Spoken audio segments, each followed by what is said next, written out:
on Fox 5 Weekend Live. Julie Donaldson with you, and joining me now is Morgana Colombo. She is a dermatologist at Integrated Dermatology of Ruston Medical and Cosmetics. So glad to have you here in the studios for us. Julie, I'm so happy to be here. Thanks for having me. Yeah, so this is one thing I know you want to talk about, and it's so important for so many women, is when you're in perimenopause and menopause, and the impact it has on your skin. We think early on in age, you just as a teenager, you get some acne, and maybe that's the biggest change. Then you grow out of that, and you think, okay, maybe I'm an adult, I'm fine, and this is it. What are you finding as women go through these different stages, or what are they finding with their skin?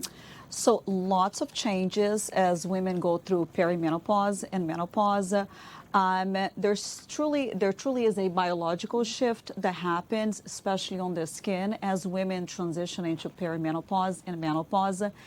A lot of this shift is driven by hormonal changes, right, in particular estrogen. So as you go through perimenopause, your estrogen is kind of like all over the place. It's up and down. And of course, that leads to skin changes related to that. And then finally, once you hit menopause, your estrogen declines significantly to like almost nothing. And as a consequence of that, there are even more changes. So what we see are estrogen-related changes on the skin.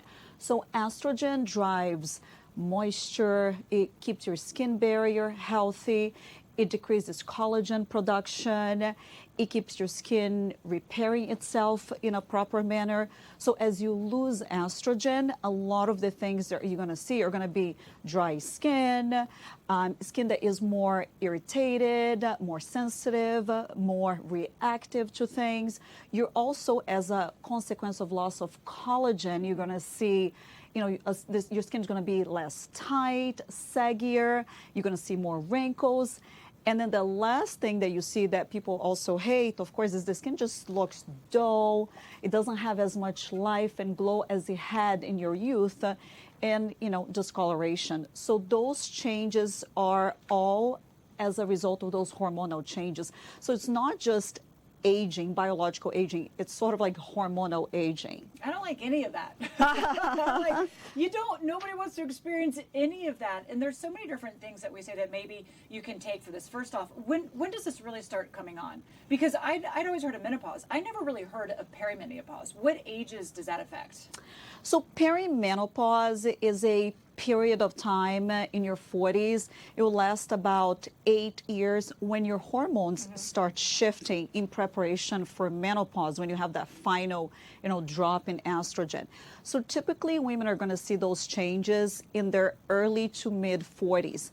At first, the changes may be not that noticeable, sort of subtle, but eventually it really hits people. Oh my gosh, I look so much older. And but it's not like you age overnight. You're sort of like slowly aging, and then all of a sudden, all this stuff becomes very noticeable. So there are sort of like two aging cliffs that we talk about when it comes to aging.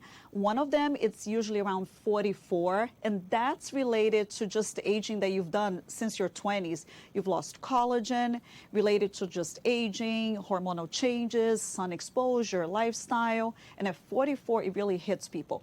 Then the second change, which I think is actually the more noticeable change, is around age 60, related to those postmenopausal changes that happen in your skin. But the good thing is you don't have to just accept those changes. So what I always tell women to maybe like late 30s, early 40s to really get on top of their skin, knowing that those changes are going to happen and are happening. So one of the things to do in your 40s is to really think about things to promote collagen. You really want to get on skincare to promote collagen, be really good about sun protection to decrease collagen loss, maybe get into some treatments to promote collagen. So the whole concept of collagen banking, you want to sort of like give yourself extra collagen to make up for the loss that is going to happen as you age. When I hear collagen, you say there's products you can put on, but I also know there's a lot of things. You hear this big push of consumption in different ways. I went out there once and I was like, okay, I need to get collagen. This is important. And I did a blood test and it showed that I needed to add more collagen as well. So I was like, but you look at it, it can be overwhelming Sure. trying to figure out which one's the best one. Does it have the right absorption? Is it actually going to be effective? And it's also very expensive, so you don't want to invest a lot of money into something that's not going to be right. We even see a lot of celebrities endorsing different collagens, and I'm like, oh, I like her. What is she supporting? And I like her. What is she supporting? And they're different ones. So how do you know what the right collagen is for you? So, there are different ways to promote collagen. When, you see those collagen creams, that's typically just a gimmick, a marketing term. You cannot actually put collagen in a cream because the molecule is so huge it doesn't get absorbed into your skin. It really does nothing. So collagen cream, nothing. So what you want are ingredients in your skincare that make your body produce collagen. Okay. And we can talk about those. Yeah. The other approach is, there are treatments you can do in office, non-invasive treatments that can also promote collagen, lasers, tightening devices. And then the third thing is collagen supplements, collagen powder. I always get asked about that. So the studies show that you actually do get some absorption of that collagen into your gut, and it does go to the skin. Of course, the effects are not going to be gigantic, but they're very helpful. I particularly, like this brand called Algae Cow. It helps the skin, but it also helps your bones, your joints, your muscle. Yeah. So it's great for perimenopausal and postmenopausal women. But the summary here is you don't want collagen in your creams. You want creams with ingredients that promote collagen. And you also want, potentially, if you want, treatments that can promote collagen. And you can do collagen supplementation through, collagen powders. I take a liquid.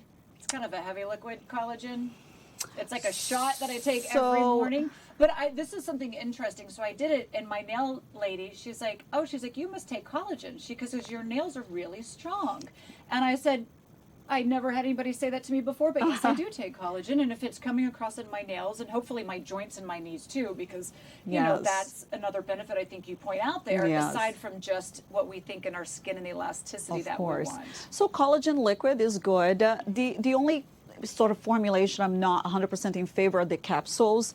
They have very small amounts of collagen, so in order to really get what you need in a day, you'd have to take probably like 20 capsules a day, which are just not reasonable. Nobody's going to do that. Too much. The issue with collagen liquid, like you take, is just tends to be more expensive than the powder. And it's kind of like...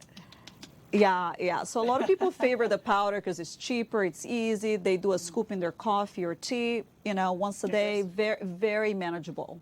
So you brought some products. What are we looking for with these? How are these going to? So,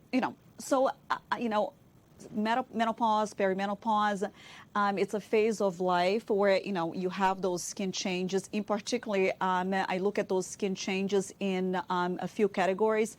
So there is, decrease in skin barrier quality. You also have collagen loss. And of course, you have, loss of glow, dyspigmentation. So, as a dermatologist, I was always having patients ask me, what kind of skincare should I use? What products are good? Yeah. So a lot of the products out there are not necessarily aimed at the particular changes that you see as you go through perimenopause and menopause. They're just kind of targeting anti-aging, which is such a broad term, and it can involve so many things. Also, a lot of the skincare lines out there, they're way too aggressive. And as your skin goes through those hormonal changes, it becomes more sensitive. It really doesn't need aggressive care. It needs to be supported.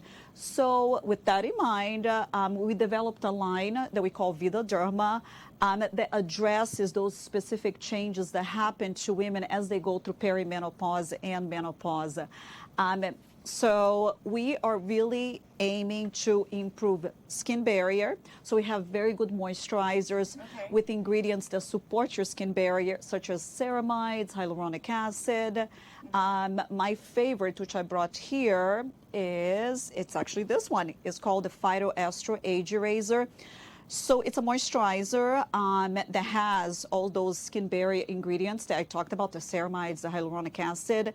but it also has some other ingredients that can be very helpful. So we talked about skin barrier. There's also, of course, collagen loss, and then loss of glow, pigment issues. So this product here has the skin barrier, protection or sort of like stimulation, but it also has ingredients to promote collagen. It has a phytoestrogen, so an estrogen promoter on the skin that is plant-based, so very natural, doesn't get absorbed systemically, so you don't run into systemic estrogen issues. Great for promoting collagen, hydration. It also has a very good antioxidant, vitamin C ferulic, in a formulation that is not irritating, gives you good results, penetrates well, and it has peptides and growth factors, also with the idea of promoting collagen, improving hydration.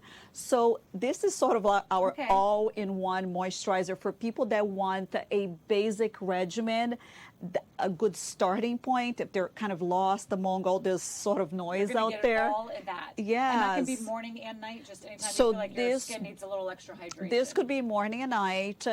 And it's sort of like our starter regimen. A lot of women in perimenopause and menopause, they're busy. They have children, they have jobs, they have parents, they're aging.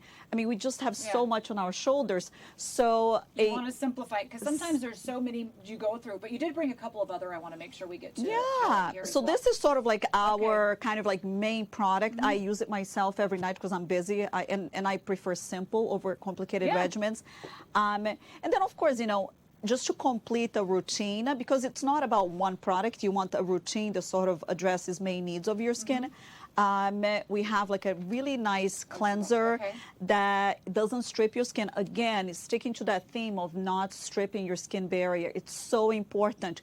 If you strip your barrier and you're overly aggressive with your skin as you age, you're going to look older. You're not going to look younger. So interesting. So you need kind of like a gentle cleanser. We always kind of say, and that's what this is. Exactly. And then the other thing, which is the number one thing that everybody needs to do, is of course a good sunscreen. Yes. Always. Growing up in Florida, I worshiped the sun, but now it's like I will not step outside before my sunblock is on. I want to reapply. I carry it in my bag. Always have to make sure I have it. Of course. So sunscreen is the foundation. It prevents further damage. It protects your skin from UV or sun-induced damage to your skin, and it prevents, collagen breakdown. So I tend to favor mineral-based ones. I just find that they're safer, they're more effective because they just block everything. You don't actually have to reapply them as often. And when it comes to mineral sunscreens, formulation is key. So a lot of them are very thick and chalky. Yeah. And if, the best sunscreen is a sunscreen that you're going to wear above all. Right. So consistency is key. So what I love about this sunscreen here is that it has a really nice formulation.